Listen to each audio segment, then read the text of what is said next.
It's like, no, you guys don't believe in protecting children. If you did, you'd clamp down on the Pakistani Muslim rape gangs and you deport that 4% of the population that's accountable for 65% of the child sexual abuse and child sexual exploitation. Don't gaslight us into pretending that censoring adults online is somehow protecting children. And when they sit there on the camera and say, don't download VPNs, don't get around the rules because this is all about checking that children are the right age to go online. How does an adult using a VPN check whether a child is the right age to go? All the lying. It's all about censoring what we can see, what we can say, because they want to control the narrative. Don't paint it any other way. We're not stupid.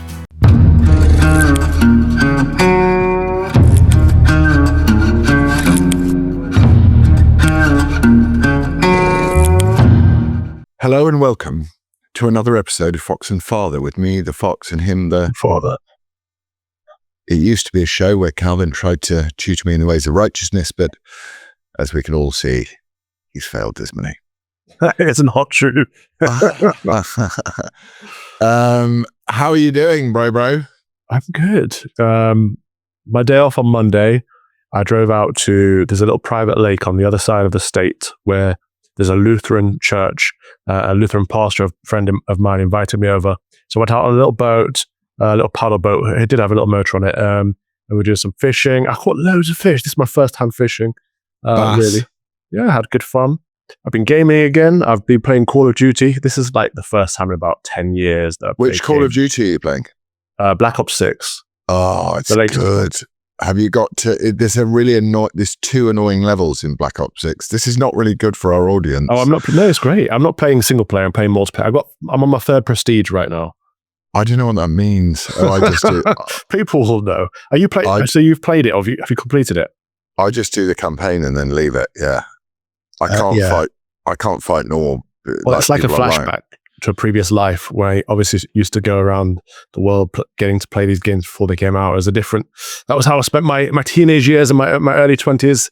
It was a good time, but I haven't really played games for a long time. So I wanted to get back in. So I've got something that's not productive and that is definitely downtime. What's your console of choice? Mostly Xbox, but I've got the PlayStation as well. Right, but I'm part of the PT Master Race. So are you? Yeah. So what does that mean? I've got a very old PC. Like, again, it's probably about 10 years old now, but it was at the time it was top of the range anywhere. It still got like 64 gigs of RAM. It had one graphics card, so I bought a cheap version of the same graphics card, plonked that in. So I've got 2 graphics cards in there now. Basically it's a very old computer that I've upgraded a little bit in order to. It didn't need much to get back up to date, and it's playing games quite well. I'm really upset when I try and play online because the people with the PCs can just move their mouse around and kill you really fast, whereas with your little Xbox controller, it moves slower. This is the thing. I don't have the dexterity anymore in my thumb. I'm old now. I don't have whatever I had before. So mouse and keyboard is the better way for me. I love it. I'm old now. I don't have it anymore. Oh, it's so true. I played Counter-Strike is a game I grew up on. I played that the other day and I was like, this is it's not fun anymore. Everyone's so sweaty. It's like you can't. So Call of Duty is a bit more fun. I suppose it's easier to get kills in Call of Duty, and that's what it's all about, getting good kills at the end of the day. Counter-Strike was good because you were killing Arabs. This was like, I grew up killing Arabs, but Call of Duty is a bit different. So I need to get this game. Yeah, you've got. I know Eugene's got Call of Duty because I remember I 1v1'd him once. He was upset because I beat him. I play Call of Duty. I play on the Xbox when I'm very, very, very stressed. Yeah, it's good outlet. That's what I do, and I'm just like, I've already defeated this Russian oligarch 4 times, but I don't care. I'm going to get him this time. I'm going to get him with a pistol and a gutting knife rather than, So they are amazing. When you're playing online with your friends, it's always good fun as well. But of course, all my friends live in the UK, so I need to find new people new gaming friends to play with in the States. Because I can't play with you, for example, from here because the lag would be incredible on a first-person shooter. Would it? Yeah, it's bad. You can't really play cross-continental online games. Not with even in 2025. Yeah, it's ping matters. You got to have a ping in double digits, no higher than that. I don't even know what ping is. People know what I'm talking about. But anyway, that's the gaming stuff. I'm launching a new service here at church today as we record. So as this goes out, it will have already happened. But if people want to tune in, Wednesdays at 6 p.m. We're doing Evensong in the church. I'm going to live stream this as well, which goes along with, if you're watching this on Sunday, oh, no, that will have happened too. No, it won't. In an hour's time, Evensong on my YouTube, which is at Common Sense Crusade. We have Evensong, which is just me here with the Five Fathers. But on Wednesdays, I'm doing it in the church. So Wednesdays at 6 p.m. Eastern Time, Sundays at 3 p.m. Eastern Time on my YouTube, but also on the St. Paul's Church of Grand Rapids Facebook page and Twitter. And if it's not too self-indulgent, I'm going to make St. Paul's Twitter my Fox and Father follows, because it's at STPAULSGR at St. Paul's Grand Rapids. Let me follow them now. What? Say that again. Fox and Father follows is St. Paul's, so STPAULSGR, GR for Grand Rapids. Yeah, I'm trying to grow the Twitter and the Facebook. I'm going to do more streaming. I'm already following you. Excellent. You've got quite a lot of followers. Yeah, it's going okay. We're going to do some live streaming on those accounts of more services and more biblical content. In between gaming and boating, being a priest and a boating bishop. I love it. Not a bishop. You are a funny old sort. So you're going to live stream that on a Wednesday evening. That's nice. You might be well ahead of the curve there, because all the conservative commentators go on about the fact that, this great re-faithing of the West. You might end up with the world's biggest online ministry, because unless you can't cancel from your own online ministry, can you? No, but I mean, I think it'd be all right. Yeah, I think it's a good thing. Lots of churches do it. Lots of churches do online ministry. People here want to stream the mass. I'm considering streaming the mass, but I just think for the mass you have to be there, because you're partaking that perpetual sacrifice. So it's difficult to stream the mass. But Evensong is an ancient English tradition. There's nothing more Anglican than evening prayer, and it's non-sacramental, so anyone can come, whether they're Catholic or Protestant, doesn't matter. Anyone can come and join us. Wednesdays at 6 p.m. So hopefully it will be a bit more of an outreach to show another demographic what the Anglican expression of the Catholic faith is all about. So you're telling me that I have to be awake at midnight on a Wednesday to join? Actually, because you can watch it online later. Oh, I can watch it online later. The joys of YouTube, as long as you're not censored and destroyed by YouTube. Well, that's good. Well done. Good. Great. Proactive and excellent. I'm glad you've had a bit of summer boating and you're not all work and no play. I've actually got a decent tan. I can't show you right now, but I've got a farmer's tan. I'm 2 tones right now. Really? Yeah. You've got the what? How high up? T-shirt height or what? Yeah, up to here, and then it goes white, and then it goes back to brown. So you are literally a living mixed race person. Yeah. You're mixed race by the quite literally. Well, yeah, but in a more fun way than just normally. How are you, Laurence? I'm all right. Every time I speak to anyone, they're like, "How's Laurence?" I'm like, "What do you mean?" Everyone's like very concerned about you. I'm like, "Oh, he's doing more legal stuff." I'm like, "He's doing more legal stuff? What?" It's like your days are speaking to lawyers and going to court. Yeah, that's what they are. I was in court for the appeal for the libel case. It was interesting watching the appeal. So this is the one with the queer, the trans drag queen, the Commie person, and the rabbi. No, it's not a rabbi. This is so funny. I love the fact that you go rabbi at the end of it. No, he's the other guy is Simon Blake, who's now head of Stonewall. Tells you all you need to know. What was funny was during the original trial, I think I can talk about this. In fact, I can, because I know Theon had to do a load of editing last week to cut out things that I wanted to say legally, but I can say stuff that's happened and is not on the public record. Yeah, there was a lot of cutting last week. And I can say, I was there for this case, the one that's being appealed now, and I could tell the viewers, oh my gosh, it's boring. It's nothing like what you see on television or in films. It's so boring. Really it's so dull. It is. And but one of the things that was discovered in that case was the fact that Colin Seymour, or the guy that grinds angle grinders on his metal codpiece in front of children, that charming drag queen performer, his boyfriend / partner / whatever he is, uncovered that he was one of my biggest trolls ever. And I had no idea because I don't really engage with trolls. I can't be Yeah. bothered. And he was in the courtroom in a really kind of fashionable face mask. Well, this time. Yeah. And I was like, oh, it's uniform for you lot, isn't it? Face mask You is still a thing. strange people. Is this the chap who last time was wearing like a Joker suit that was half one and half the other? That was the actual angle grinding drag queen codpiece. It was very, very funny. It was very funny listening to my King's Counsel, who was very smooth talking, lovely human being. He said, I won't put your lordships, because they're all lords now, you're in the Court of Appeal, through the agony of having to watch the video of him doing this in front of kids. So he described it, but always him describing it in that sort of cut class English accent was even worse. So he inverted the angle grinder like so, your lordships, and proceeded to grind it upon himself on his metal appendage until the sparks started to fly. So yeah, that was Monday. Tuesday, the interesting part of it, I suppose, other than the fact that it's another, few months waiting to hear the appeal court ruling, is that it's now 3 judges instead of 1. So, the chances of one judge doing what they're told, you got 3 separate minds that would need to be corrupted if not that I'm positing that the judiciary is institutionally corrupt, but you'd have to get all 3 of them, was that the newspapers started reporting the facts of the case.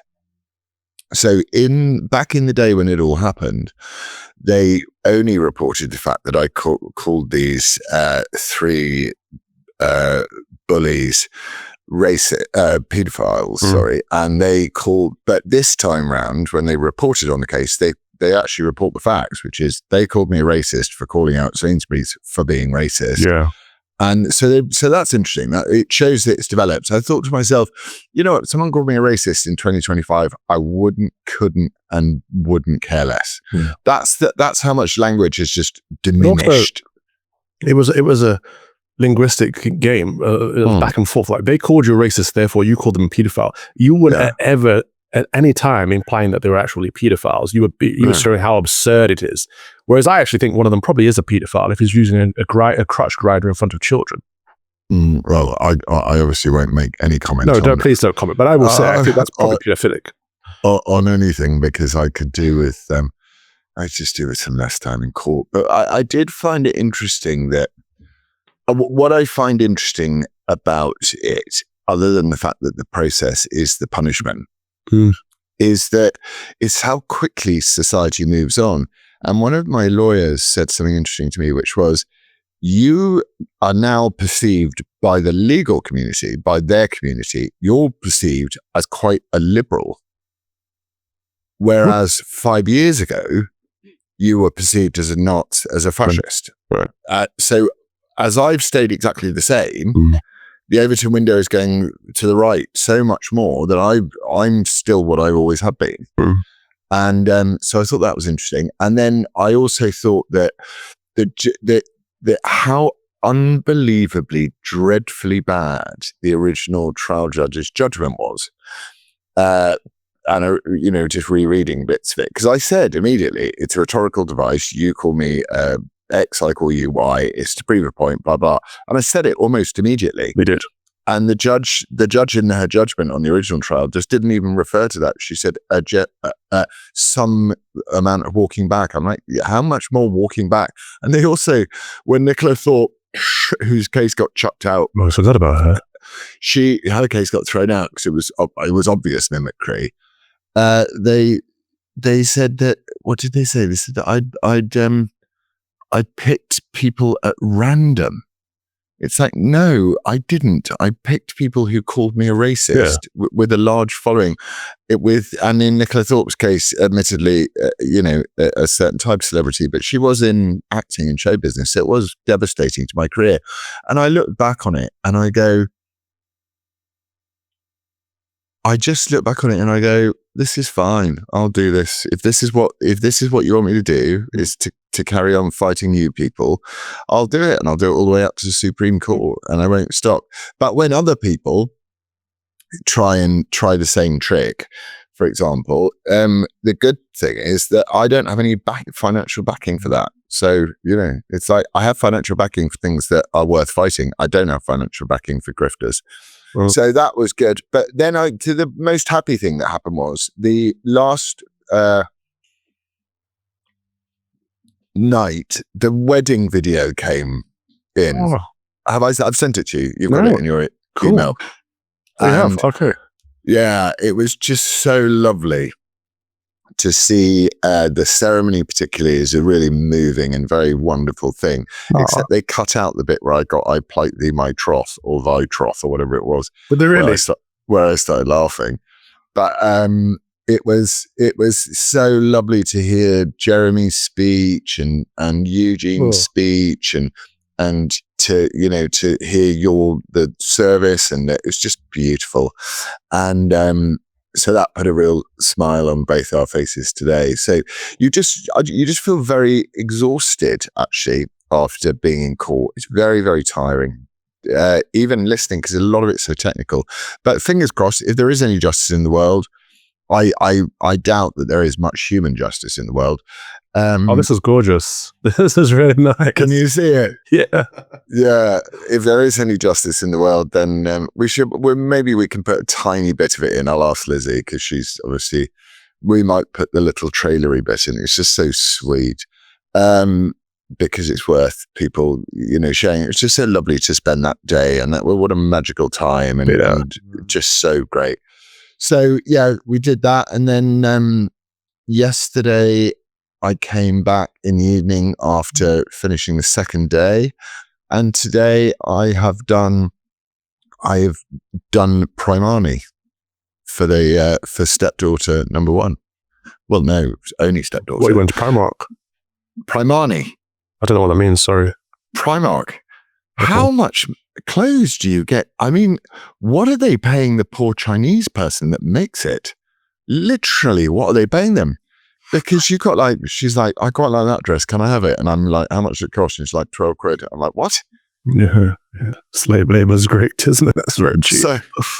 So here in the West, we love slavery. Yeah, we're exporting our slavery. It's not good. It's not good, really, is it? The fact that these people are exploited so that we can have cheap stuff. But also, kids you can say that the system is kind of linear, because she has to. Lizzie's a proper parent, unlike me, who's a sort of crap parent.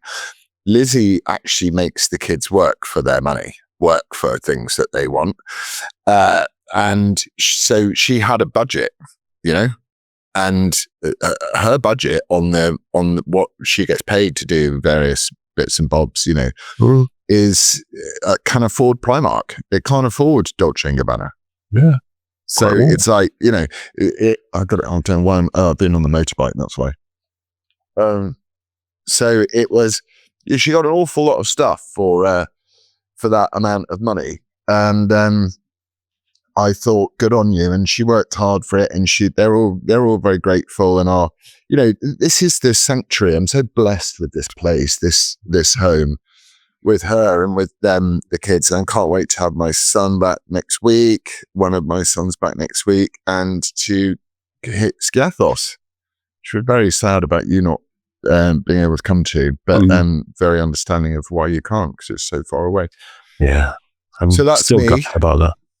That is me, and I can't think of any other news. So I think we should dive into the non-news that you like to not talk about. Right. Well, this is a little bit political because it is quite funny. So I think we should start off by playing. First of all, Trump decides to say Trump really dislikes Sadiq Khan, and for that, before that, the fact that Trump is in the United Kingdom right now, I mean, he's hosting the Prime Minister rather than the Prime Minister. So it's such a baller move, isn't it? It's like, come to my great mansion on this golf course, which is far better than anything the state has. Come here and we'll talk here. And then he welcomes him on the doorstep as if he's like a foreign visitor. It's crazy. It's such good optics, though, isn't it? Because it's trying to go, here, little pet Keir Starmer. And then Keir Starmer, bless him, he's, the standard of our public servants is so low. And Keir Starmer epitomizes that so beautifully. He's just a bland magnolia figure who really wants to be a vibrant color, but just never will be. And so Trump starts off by slagging off Sadiq and free speech and all of that sort of stuff. And Keir just doesn't know what to say. So he's like going, do that shit. Trump's like, yeah, I wish I could do Trump. I've never tried. He's the worst mayor ever. That's a friend of mine, actually. He's a friend of mine, actually. It was hilarious. But then, in true Trump style, we've got to go to the clip because I must have Fox and Father followed him before. But if you don't, follow Arch Rose 90, Chris Rose. He's brilliant. So this is the clip of him back on Air Force One, doubling down. But Europe has a big immigration problem. They also liked when I said that they have one of the worst mayors anywhere in the world in London. He's a horrible mayor, nasty guy, stupid guy in my opinion, but he's a nasty man. And I want nothing to do with him, but I didn't think it was a big statement. And so many people said, thank you for saying that. He's a bad guy. Khan is his name, I guess. He's done a lousy job, I can tell you that. Terrible mayor. But people liked it so much when I said that. I mean, he's a genius, isn't he? Yeah, the way obviously the day before that footage, when he sat down with Sir Keir Starmer and he's lambasting him without directing it at him. It was like, yeah, any good leader of a country will obviously want to lower taxes. It's very important to lower taxes. Of course, to be a successful leader, you have to lower taxes. And Keir Starmer sat there, like trying not to look like a puppet. It's like he's giving him lessons, and you can watch Sir Keir Starmer's face the whole time. He doesn't look happy, but he's giving lessons without lecturing him. It's very smart the way he does it. He's also he's very accessible, Trump, because he goes, I spoke to Vladimir. Vladimir was not, it's very nice conversations, but Vladimir says these nice things, and then some people die, and I go, no, I'm not going to do that. It's not good to kill people. And he's the same about Khan. But what I love about Donald, and what I think so wonderful about his nature, is he's so thin-skinned. And he takes things very personally. You can tell that it upsets him and I think, because I think he's a good man deep down, Trump, a really good man actually deep down. I can tell that he's so annoyed that Sadiq Khan's never bothered to actually meet him or to try and get to know him, because Sadiq Khan lives in this awful in-between world of, I've come to the terrifying conclusion that Sadiq Khan is a fake progressive. Sure, but at least he's consistent. Whereas Sir Keir Starmer and he's entirely Foreign inconsistent. Secretary, all these people. How can you be a Muslim and believe in pride? Not to that degree, but he's consistent. That all of them have said, "Oh, Trump's megalomaniac. Trump's this, that, the other. We wouldn't meet him. It'd be awful for democracy if Trump gets in." The moment he's in, oh, welcome, Mr. President. Whereas at least Khan is like, no, I don't like him. I quite respect that. Yeah, actually, on that level, I just find, I mean, obviously my feelings on Sadiq Khan are that he's awful, horrible person. He epitomizes the absolutely everything that is wrong with the multicultural experiment. And everything is epitomizing Sadiq Khan. He's a liar, so he pretends to believe in pride to appease one portion of the left community. Yeah, they're allowed to lie for the sake of their dominance. Yeah, it is. And the insincerity of the man, I find very progressive. I hate progressive insincerity. I was talking actually to the lawyers about this. I said, because I didn't go to university, but I'm not stupid. I mean, I'm not very smart, but I'm not stupid. I'm sort of in the middle of like how smart people can be. But if you go to university, you get an extra level of articulation and the ability to, round an argument, not be provoked so much, and really be able to back and forth with people well. And I get that. So what drives me nuts is simple things to spot in someone's argument, like hypocrisy. So it's the hypocrisy that tends to drive me nuts about people. And Sadiq Khan is just full of it from literally, like all of them. They just talk out both sides of their mouth all the time. Did I tell you last week about the Sinn Féin guy? No. So when I was in Ireland, I met this guy who obviously had rather different politics from me, who was quite serious, a relatively high profile guy. And I sat down and I thought, God, this is going to be a real test of whether I'm able to not get shot in this pub. And we ended up having a most amazing conversation. Yeah. And it was because, as I've always said, he was very confident in what he believed in. And I'm very confident in what I believe in, which makes you kind of open-minded in a way to discussing ideas rather than people.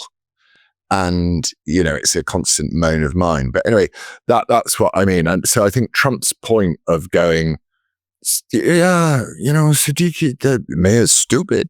In my view, he's stupid. I don't know what to say. I think he's stupid and evil. Yeah, so the way he just sort of lobs it out. And I thought to myself, I agree with almost everything you're saying, except whether Sadiq Khan is stupid or not. What do you think? Yeah, I think he's malevolent. I don't think he's stupid. I think he's a bully. I hate the way he attacks people like Susan Hall, who are just trying to be representative of their constituents. He hates her. He really you can really tell he hates her. And she does it's such a shame that someone with that much integrity and genuine decency like Susan Hall does. She's a Fox and Father follows. Follow her, Councillor Susie on Twitter. She someone with that real genuine integrity is treated with such misogyny by Khan, who would, again, in my, depleted worldview, be just called out for being such a vile hypocrite. She's one of the last few left. There used to be Peter Whittle in there. There used to be David was in there as well. There was a number of good people in that. There's pretty much just her left now to hold him accountable. So of course he targets all this hate at her. Yeah, there's a reform guy. What was I trying to say about her? It's a shame that that she doesn't have that kind of forward-facing. She wasn't a great candidate. The charisma that's required, or in Sadiq Khan's way, the sort of indifference disguised as enigma. Do you know what I mean? Mm. It's amazing what people gravitate towards. So that's what I thought, and I just love Donald Trump, and I'm so jealous that I don't get to live in America. You could if you wanted. Well, yeah, I suppose so. We'll have to find out from the next series of legals, which go on relentlessly for however long they go on for. I don't know. I've as I said, I've kind of given up on the legals for August. And I'm going to focus on watching my sons, hopefully wakeboarding and water skiing, which would be nice in our favorite place on earth. But I did find out the other day that the Greek islands, as opposed to the Greek mainland, are notoriously liberal. I mean, it's totally easy to get if you understood, but the islands are quite liberal and the mainland is quite conservative. And I've had a few Barneys with a couple of people on those islands, and then I've just realized, it's because you're all a bit lefty, so it's quite fun. But there we are. That's I think we've covered Trump, haven't we? He's a nasty person. He's a terrible person. He's terrible at his job. Okay, Tommy. So Tommy was round here. I'll just give a bit of I saw there was a photo. Yeah, so Tommy, he is one of the lions of this nation. And in my genuine view, there will be no change without him. None. I just don't think there will. And so he's organising this Unite the Kingdom rally on the 13th September. So he was round and we were talking about it because, I want to help him in any way I can. And we were chatting about it, and he drove all the way up here, and he'd done a long day, and he brought his dad, and he was so lovely. And you just think that, isn't it incredible the way the media present this man who is just a genuine lover of his country? and is prescient beyond belief about the direction that the country's going in and the way they demonize him. And the next day or so, I mean, I was off the socials because I was in court. I wasn't sort of tweeting about things. I then get home or I get to the lunch break and I see that, there's him and there's some dude lying flat on the ground and I can see Tommy's got a cut on his head. And I knew immediately that this is about trying to stop the 13th of September. I knew it. Right. And then I see pictures of police in forensic fucking uniforms. Did we see any of those when people get killed on the tube? Do we see any of those? I mean, do we see any forensic uniforms when people haven't died? Ever? What is going on? What do you reckon? I don't know. I found it suspect that we saw clipped footage. So we saw Tommy walking away and coming back and having a bit of a conversation with an onlooker, but we didn't see the actual incident. And I found that very, very suspect because it clearly was a case of him being trolled or someone aggressive coming up to him to kind of try and bait him. It seems perhaps he either took the bait or defended himself. Either way, the full footage isn't out there, so people can't really make up their full minds. But people want the media and people online will want to manipulate it any way they can. Well, the full footage will be out there because St Pancras, like the rest of London, is bathed in CCTV gamma rays. So if the police wanted to release the footage, they could have released it straight away and said this is what happens. But like with the Manchester airport bombing, where they attack, they just released a picture of the police person kicking the violent thug in the head, and they didn't release any of the other stuff until much later, a year later. And you start to think the media, with the advent of AI and with the almost taking over of AI now, it's getting to the point where I've not searched on Google for anything for a very long time. So that in itself is a profound shift in the way that people live, is that I don't use Google anymore, ever. So, which is great because they've had too much power for too long. Yeah, it is great. And it's great that Elon has, sucked a bit of that power away, because I tend to use Grok because it's there and it's on Twitter and you can use it really easily. But there are the only problem is all of the AIs are liberal. Grok started to wake up a little bit and it got slapped straight back down. Like the liberals have to have power over everything. For so long, if you search anything on Google, the results, the algorithm sorts the results so you get the most liberal take first. And Grok is doing all the AIs are doing exactly the same thing, unfortunately. I thought Grok was pretty good on the video that I put up a video of yet another ghastly, vile attack in London. And someone then commented and asked Grok to analyze it and say what it was. And it said where it was, who it was. It was very impartial, I thought. It didn't seem to have any political bias to it at all. If you ask it a direct question, and there was that period on Twitter when people were asking Grok whether Islam was compatible with the West, and it just said, in one word, give me an answer, and it said no. So, these things are relative, and relatively speaking, it's better than most of them. I think Gab AI is probably better than that, but they're incredibly liberal, unfortunately.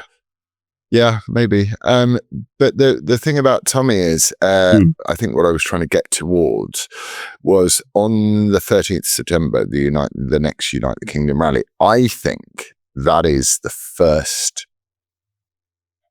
That will be the beginning of the peasants' revolt in the United Kingdom. Yeah, I've been thinking about this, and I've been speaking to Grok about it. So because we have no modern history of revolting in Britain. Just as I read your tweet about it. I've been reading. I didn't put this in the tweet though, because I just put the civil disobedience bit, because I think this is the only way. Because we have no modern history of revolting. We have no modern history of any small party taking over the two-party system because of the first past the post is too difficult to break. So there's no political solution. I don't think there's a revolution in the making. And Grok was like, well, civil disobedience has worked in the past with the poll tax. Like, yeah, that's true. But even that, to get enough people to be civilly disobedient is a massive challenge, especially if it's inconvenient. But this is what I said. This is what I was talking to without divulging what I was talking to in great detail with Tommy. I was like, what are we aiming to achieve? Because Take it's wonderful. back. Yeah, it's wonderful to see so many people express their dissatisfaction and unity with others about the dreadful direction this country is taking. But actually, now the next step's got to be, what do we want? And the next step has to be action. The Yeah, problem is people are like, oh, we'll sign the petition. People always send me this and retweet this petition. Retweet, it's very important. It's not important. It means nothing. They literally say, put this paper of petitions on the pile next to the bonfire, right? It is absolutely stupid to believe that petitions are going to make any difference. And it's the same with protests, unfortunately. They can look out the window and go, ha, look at them. It means nothing to these people. They don't care about us. But I know what you're saying, but that what this is the marshalling of support behind someone, the dissatisfaction, abstract nouns for all I care. But it's the marshalling of people together. And I think from within that crowd, it could be Tommy, it could be anywhere, it could be literally anybody in that crowd, there will come forth an idea and a plan as to how to implement that idea. And that idea, and the first step towards implementing that idea is to start this thing of the fact that we are in a civil war in this country, and we are treated as I think my cat says, we live in a two-tiered elitist society. You saw on Newsnight last night with that Labour peer. There's a small minority of people that really care about this stuff, and we see them at the Uniting the Kingdom rallies every time. There's a small minority. I think there'll be a million. These people are online. Million people there. I think there'll be a million people. But there's not a critical mass. Most people are apathetic. Most people are kind of just indifferent. Okay, I'm going to ask Grok a question, and we'll see if it's right. I'm going to ask Grok, what percentage of a population does it take to create a revolution? What percentage? Oh God, I've got to spell percentage. I'm so bad at spelling. What percentage of a population is required to start a revolution? The lovely people who watch our show, the people who follow us online, the people who go to Uniting the Kingdom, they are the good people who are awake. But there's so few of them. 3.5. Okay. There is no universal percentage of a population required to start a revolution, as it depends on context, organisation, and external factors like government response or societal conditions, which I would say the government response to almost everything since it's come in, and not letting off the Tories before, we're in a period where societal conditions aren't good.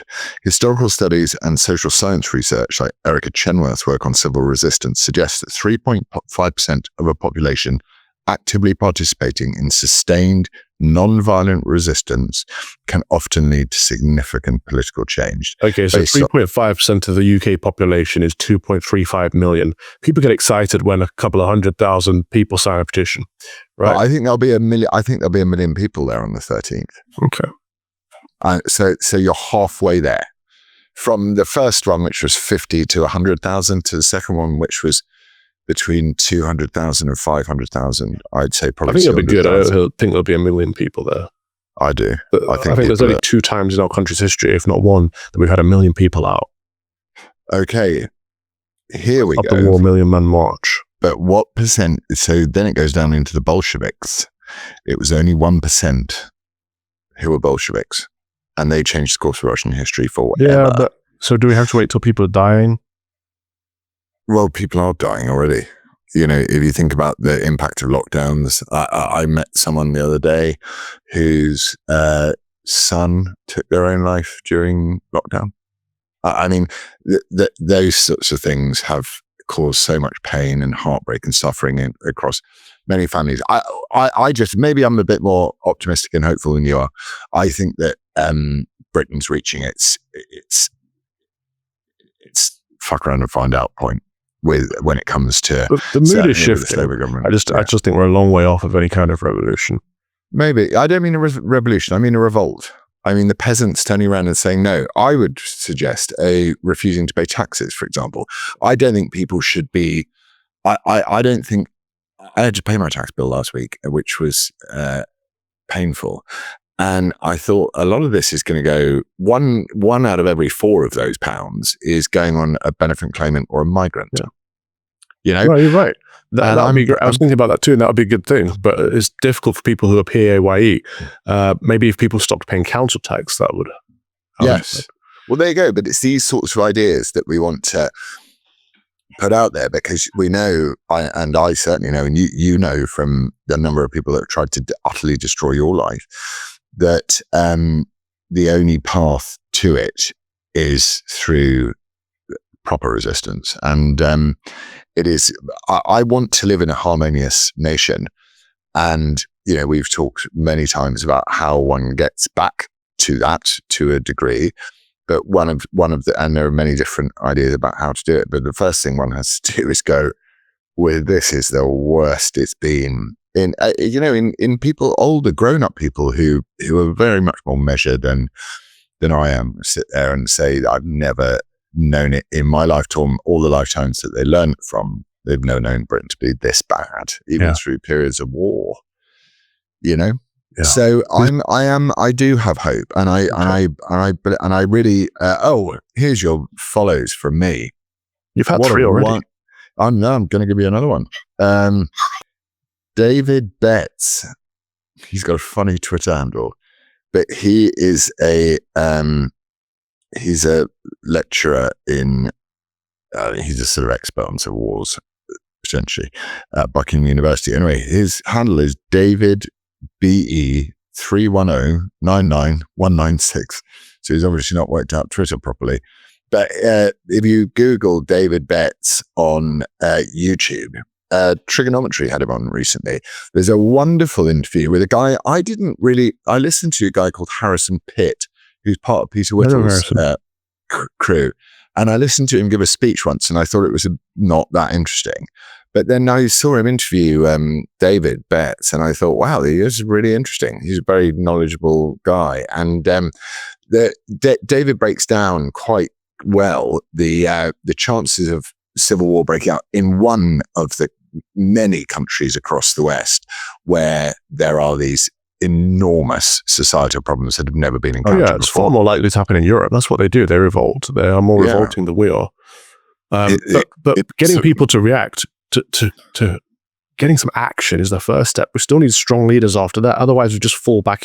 Even if we toppled the Labour government, right, and called an election tomorrow, we'd end up being in exactly the same place in a year's time anyway, because our king needs to go. Our king's out there supporting, what was it? He had LGBT and Ramadan. We need to talk about the king in his palace. There are no party leaders that are solid enough to say, this is what we need to do. Repatriation, deportation, blah, blah, blah. Get this stuff done. Like, there's so much other stuff that needs to happen too. But maybe the suffering that you and I have been through will lead us to be those leaders in time. You never know. But I did think when I was sat in the courtroom, they launched the libel action. That they announced the libel action, that they started the correspondence to the libel action pretty close to the launch of the Reclaim Party. And then on the big minute I stood for mayor, they announced it on that morning. So the whole point of the libel action, in my view, in the first place, was to destroy a genuinely insurgent political party, which wasn't, unlike Farage and that lot, which wasn't part of the establishment. Yeah. And it actually made me think, once all this is done, I might be back for another tip at it. So people are asking this, are you going to stand for Mayor of London again, or are you going to support Ant Middleton, is the question. I would always just stand myself. I mean, if I was going to do it, I'd stand myself. I don't know Ant, so I don't really know. No, nor do I. It's just what I've seen out of it. Much about him, but I'd just stand myself. Okay. If the time came. And then once you're up and running, perhaps then you can join forces and, do stuff like that. But I think Ant's, he's definitely got the pedigree, doesn't he? Because he's fought for the country in the most, as the most elite fighting force that Britain has. So I would very much be interested in. I should probably talk to him. I've never met him, but I was actually going to do an SAS TV show as they slowly welcomed me back into the world of being a public media figure, but I couldn't because that was when I had my neck operation on. So I couldn't do it in the end because I was in too much pain. But I would do something like that. But no, I would just stand myself. That's what I would do. Can we talk about King Charles for a minute? Sure. So King Charles's quote was, sources close to the king, according to Charlie Sansom, or also a good follower, have told the Express newspaper that Charles is appalled by Donald Trump's recent remarks about immigration into the UK. The source claimed that the king fears being put in an uncomfortable position politically if the president sounds off. If Trump starts sounding off about the evils of immigration and to the camera as well, the king is standing next to him, the king would find that hard to take. I'm sure he would. That's part of the problem. Yeah, he's a major problem, King Charles, isn't he?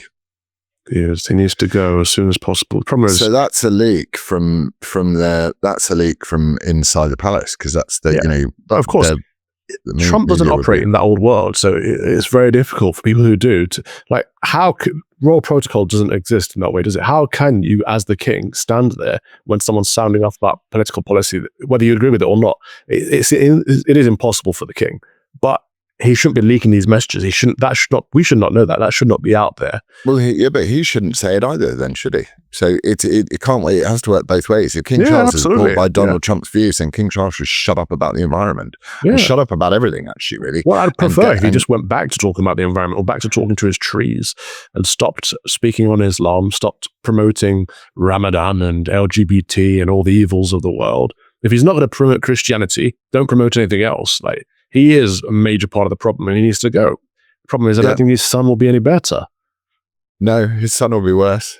And that's just because he will be worse because that generation are dreadful.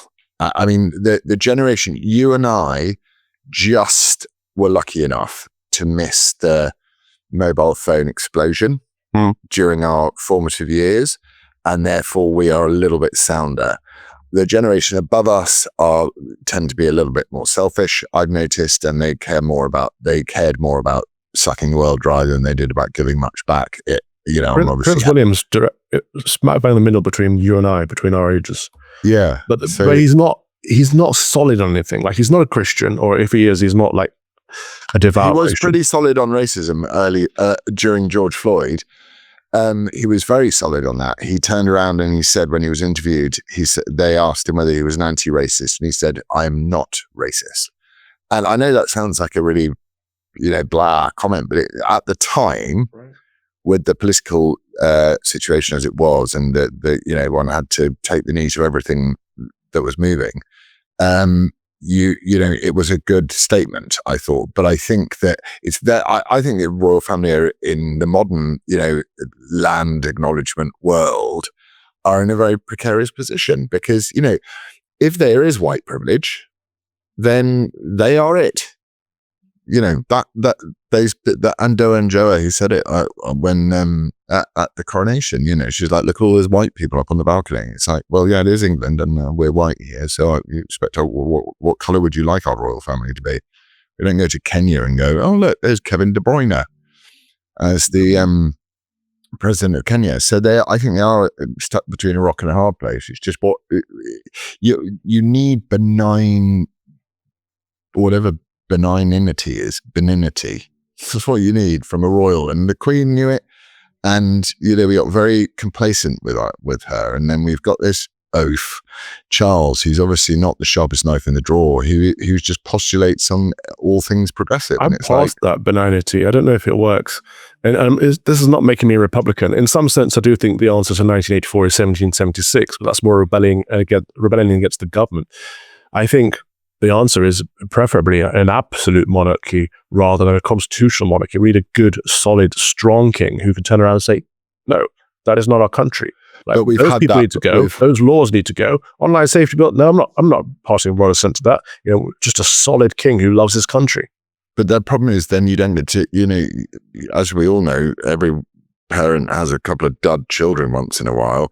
You got the King James succession from Elizabeth, and you've got multitudes of successions where the following on absolute monarch has been absolutely dreadful. I'm not saying that King James was a dreadful monarch. I'm just saying I actually think that the American system is perfect.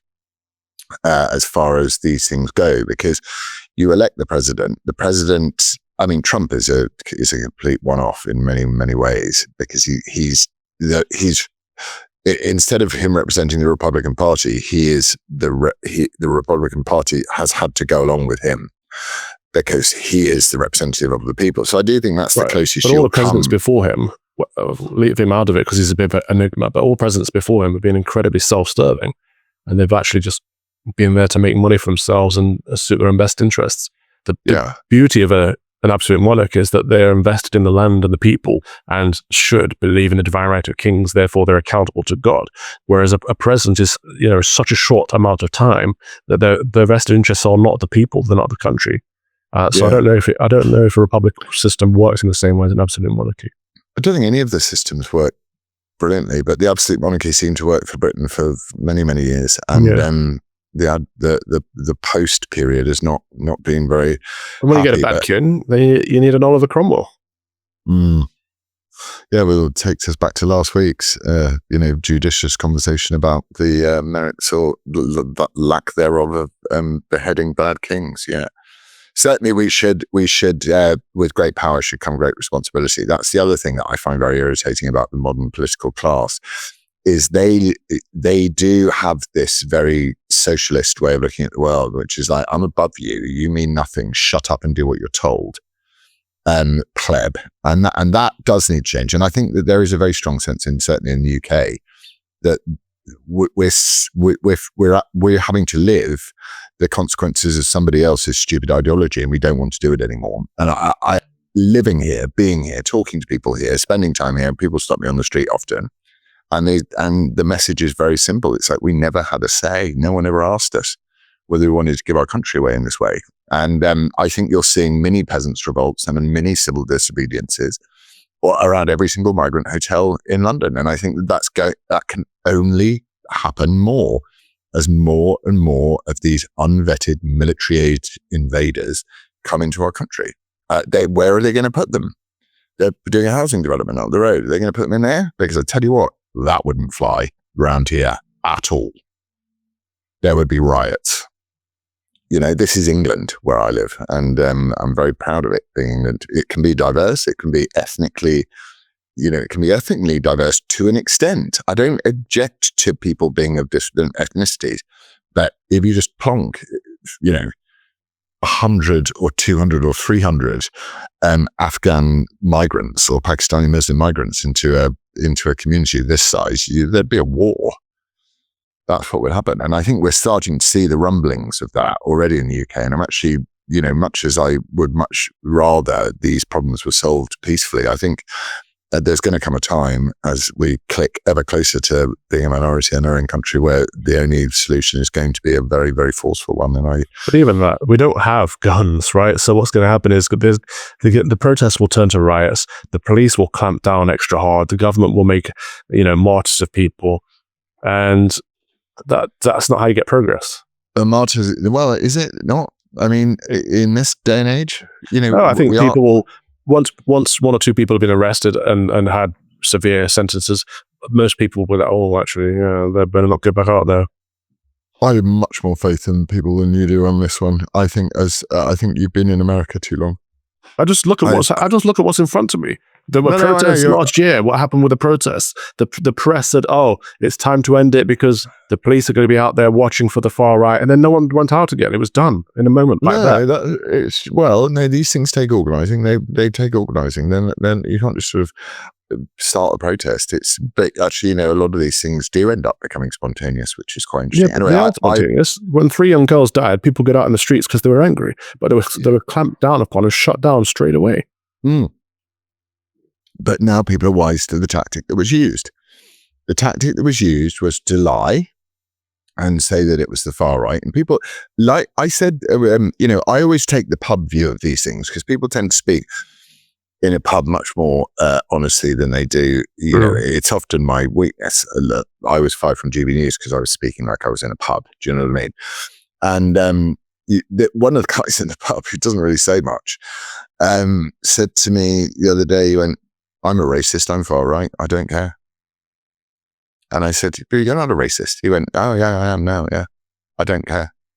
And I went, what do you mean by racist? And he went, well, I'm white and I'm English. So that's it. It was, so if he sort of resigned himself to that, then I think you're anyway, it's my hope. I want to quickly touch on, so when I was driving into London the other day, I could hear people cheering.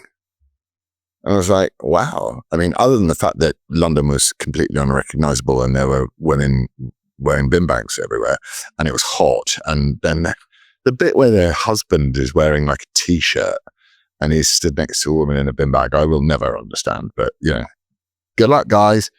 I kept hearing cheering.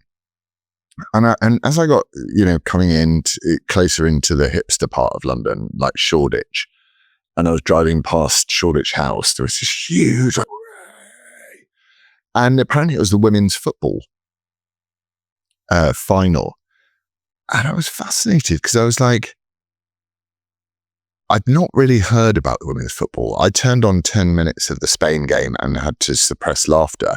And that's not to say that women's football won't get better and all of these things, and that women shouldn't have an opportunity to play football, because, I have family members who play football. It's not a woman's sport. It's just ridiculous. It's not particularly a women's sport, but watching it compared to the men's game was just laughable. They were so appallingly bad. I was just like, this is dreadful, but everyone's cheering it. And it came to mind that the people that were cheering it were the hipster Londoners. And the hipster Londoners want men to be in women's sport and can't define what a woman is. But they suddenly like women's football. On the positive side of it, it's nice that people have something to celebrate and can celebrate England. And the English team actually did look quite English, which is quite new in football. So that's nice to have a bit of unity, a bit of patriotism. That's good. But football isn't a woman's sport, and it's all a bit fake and gay, isn't it? Fake and gay. Yeah. Calvin Robinson quoted Lacey. Can we call it the one where we talk about whether women's football is fake and gay? Oh, yeah. Okay. So much of modern society is fake and gay. Fake and gay. I love that. What do you make of the UYOOKKAY sort of thing the on UK Twitter? thing? I've stopped using the term UK as much as I can help it. Obviously, it's ingrained in us at this point. But yeah, absolutely. That whole the aesthetic of it is like a major psyop, isn't it? Yeah. They've changed. They've tried to change within our minds what our country is. Okay. Yeah, I agree with you. Right. So, on to the questions. The first one, I don't know who it's from, but does being a public figure, especially one who champions truth, in parentheses, require more restraint? Can self-defense ever become self-justification? I think those are two separate questions, actually. Does being a public figure, especially one who champions truth, require more restraint? What are you thinking? Are you waiting for me to say something? I'm waiting for you to say. Okay. Yes, absolutely. And I think that's a good thing, because I think we should all show self-restraint in some way. When I started teaching, I realized that in public, I had to behave more responsibly than I would otherwise. Like, I have that level of accountability. And now when I'm walking out in public with my collar on, I've got an even more higher level of accountability, because people will see someone who's representing the church. And so whether you're representing the community or the church, or whether you've got a large online following or on TV or whatever, like, you have to double think before you act. So I think if more adults had to do that, it would be a good thing. I think we live in an age of entitlement where people are much more individualized and therefore much more selfish and don't actually think about how things impact the wider community as much as we used to. But if we flip that back around and put the community back into our focus and how we represent it and how it represents us, then we'd be much more gelled together and hopefully more patriotic. Yeah, I see your point. Your point is that live the thing you want to see.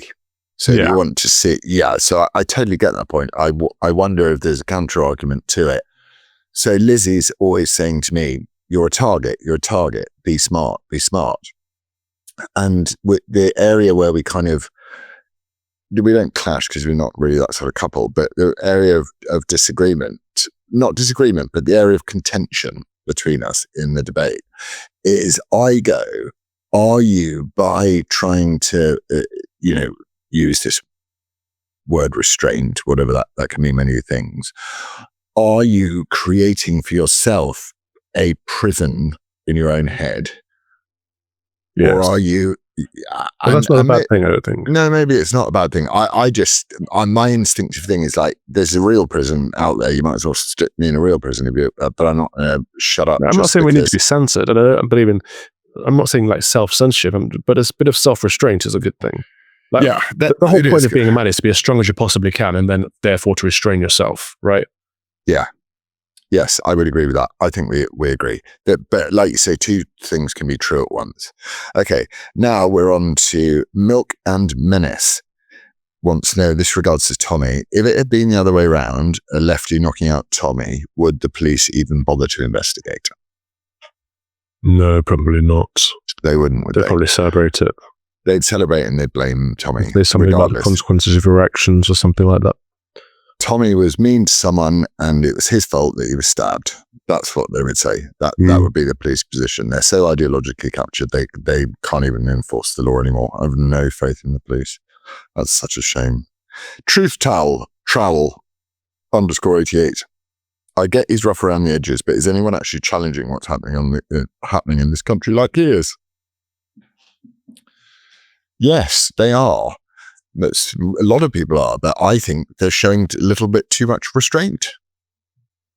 That's what I would say. I think people should show less restraint in the way that they stand up to those that wish to seek dominance and persecute your average person. I think people should show less restraint.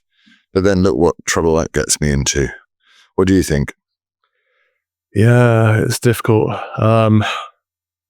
We've created a trap for ourselves in England in that we still hold ourselves to some kind of high regard from a past that we no longer live in, a country that we no longer live in.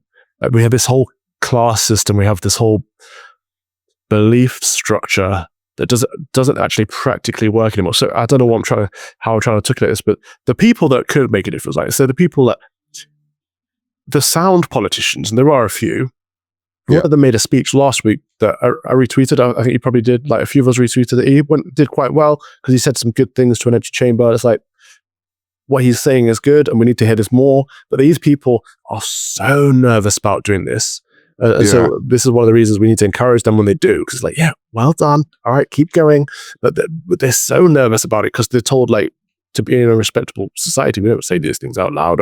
And you and I know so many people who agree with us that would only say so in private, and especially people in the higher echelons of society. Like deep down, they agree with everything we're saying, but oh no, it's like, oh, if these people were active and these people said these things, then they'd shift the entire Overton window and the country would be reclaimed. So yes, to that degree, there is too much self-restraint. I think those people are starting to speak out more. Good. And I used the point from my lawyer who said that the Overton window they're shifting so rapidly rightwards that I am not right-wing enough anymore. You've always been a massive liberal. I don't know why people ever thought you were a Nazi. It's insane. Thanks a lot, mate. You're right. Okay. I don't want to talk about the Online Saftety Act because I've only got one thing to say about it, which is it poisoned go to VPN. You got anything to say about it? Sorry. Just the gaslighting. Oh, you don't believe in protecting children. Oh, okay. So it's like, no. You guys don't believe in protecting children. If you did, you'd clamp down on the Pakistani Muslim rape gangs and you deport that 4% of the population that's accountable for 65% of the child sexual abuse and child sexual exploitation. Don't gaslight us into pretending that censoring adults online is somehow protecting children. And when they sit there on the camera and say, don't download VPNs, don't get around the rules because this is all about checking that children are the right age to go online. How does an adult using a VPN check whether a child is the right age to go?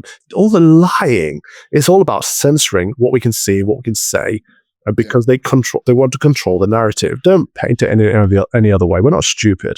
I take great confidence from that though, because it's a sign of a weak government and a weak regime and a weak ideology when the only thing it's got left is to try and censor and silence people. It's incredibly communist. Yeah, it is very communist. I take that as a bonus. Okay, hang on. Where's this? There was a good one. While you look, JSR Berenderson, who's a long-time commenter, said, "What do you two find most important for children to learn at school? Also, should children learn cursive at school again?" Okay, shall I go? Yeah. When I got the video of the wedding, when it's my birthday, I say to my son, he says, "What do you want for your birthday?" To my kids. They go, "What do you want for your birthday?" And I say, "I would like a letter." And then if there's an event such as the wedding, they go, "What am I going to do? Do I have to do anything?" And I'm like, "Yeah, you're going to give a speech." So the things I think is the most important, it's a good question to teach. And my son's Eugene speech I watched it this morning because we got all the videos in, you'll see it yourself hopefully later, was just brilliant. And to teach a child to be confident in the way that they express themselves, both in the written word and the spoken word, I think is the two best gifts you can give a child. What do you think? That's good. I think we're past the stage of what is important for children to learn at school. We need to get back to how they learn at school. Behavior for learning is an important aspect, but also all of the whole structure of the schooling system, especially the state school or public school, as they call it out here, is just centered around indoctrination. And people often say, teach them how to think, not what to think. That's right to some degree, but it's worse than that in that what we're doing is we're handing our children over to the state to be indoctrinated by the state's values. We've forgotten the core of it all, which is the parents should be educating their children, and the schooling system was set up to supplement that. I think parochial schools are good. If you've got a good parish church with a good parish school and you can send your kids there, you know they're being taught to be good Christians, fantastic. Otherwise, I think home education is the future. It's massive over here in the States. I think it will probably grow in Britain as well at some point, because you cannot trust the schools. You can't trust the teachers. I've been through teacher training. I can remember how awful it was. They did tell you that if a child picks up a chair to throw it, don't punish that child. Try to think, what is that child trying to communicate? What they're trying to communicate is bad behavior. It needs to be punished, right? Yeah. It's a common sense things, but it's massively wokeified. I remember the first time I had a pupil that had been transitioned from a boy to a girl, or was it girl to a boy? I can't remember now. But it's not good for our country. The state school system, the public school system is not good for our country and for our kids. And parents need to reprioritize their lives so that they are focused on educating their children and giving them a good set of values that can be done in a parochial setting or in a home setting. And I'm not saying on your own. You can have hubs, home hubs. Classical education is great where you can find it. It's very rare in England, unfortunately. Much more common out here. But don't trust the schools.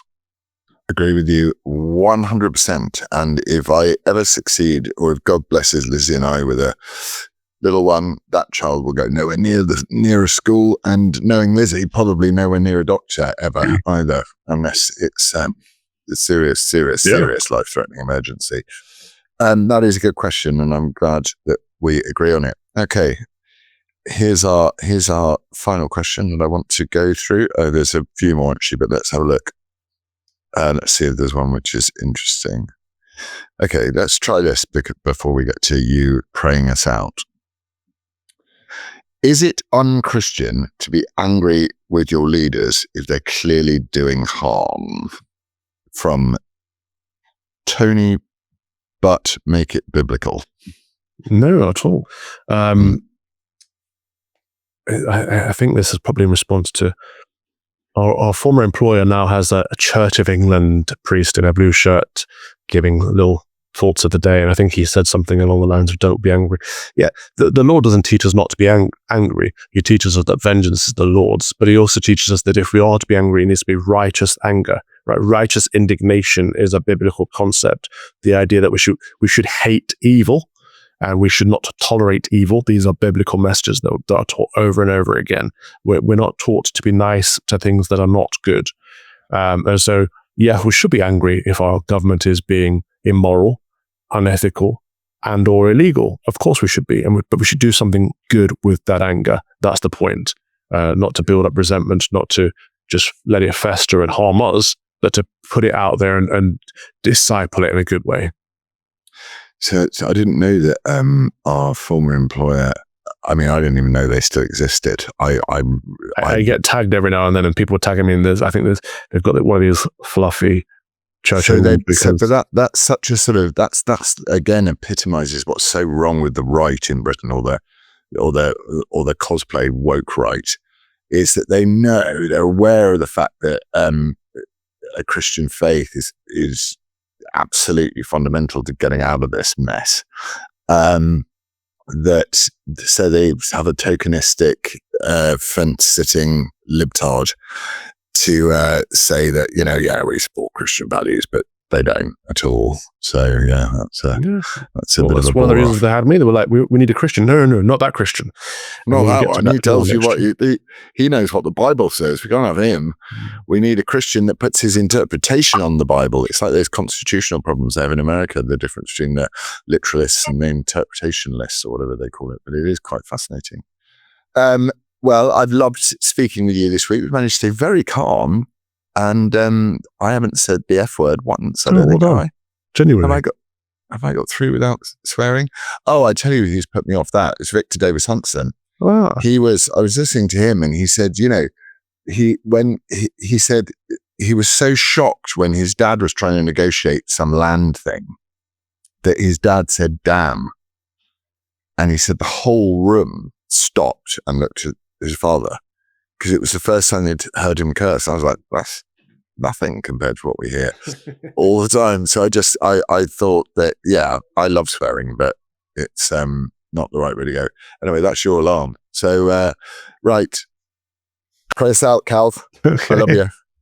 Today is the memorial of St. Peter Chrysologus, who was a great theologian of the church. So let's pray. Here's the collect. In the name of the Father, and of the Son, and of the Holy Spirit.